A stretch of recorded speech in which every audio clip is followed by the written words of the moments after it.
And could they have made that journey, a distance of some 12,000 miles, by means of a Vimana?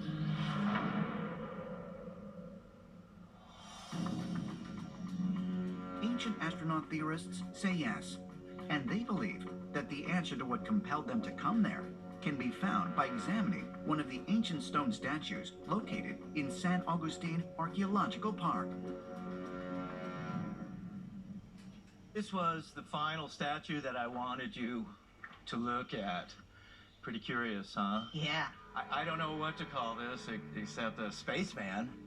You can see that he's wearing some kind of a helmet.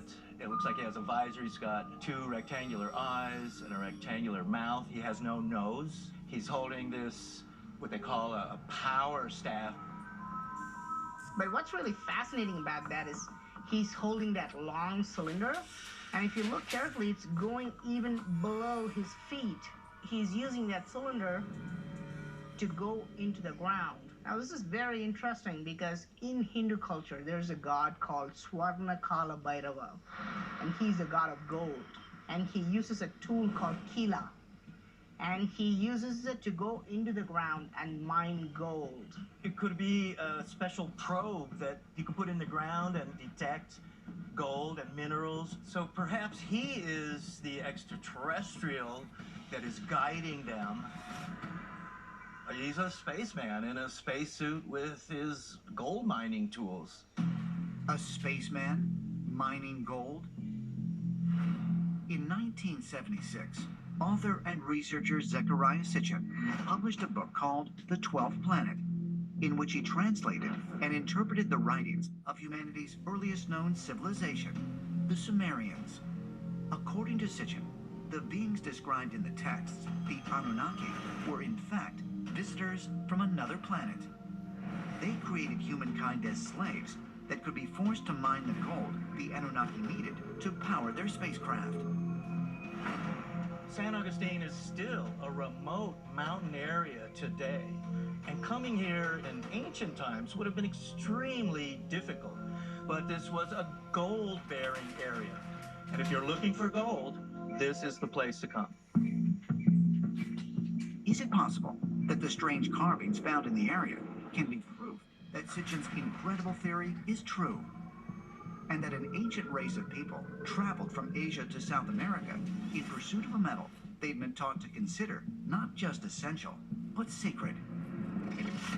When you talk about how this place was used for gold, you know, how they were mining gold as offerings to gods, that's exactly what Hindus do, even today. And Colombia, and right here, in this remote spot, is land of gold. So much of the gold in South America came from right here. Mm-hmm. So this is what they were looking for, gold, and they came here and they found it. They're flying here, they're creating a place like this. They're also sending ships across the Pacific Ocean.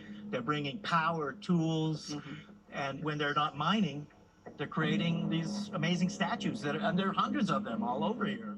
Your theory about people and Mayas moving from South India and coming here all the way to South America, this is all tying together. We have an extraterrestrial god who comes down and he mines for gold and he builds an entire civilization. I think that makes a lot of sense.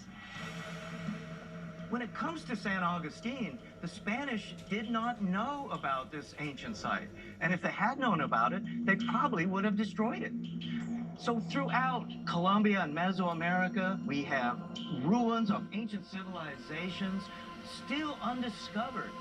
And with the discoveries at San Agustin in the last 100 years, we now have a chance to rewrite South American history. Do the stone statues at San Agustin provide compelling evidence not only that there was interaction between the peoples of Asia and those of South America centuries ago, but also that this interaction was made possible as the result of extraterrestrial intervention? Ancient astronaut theorists say yes, and they suggest further proof can be found locked away in the secret vaults of the Vatican Library. Go back to the beginning.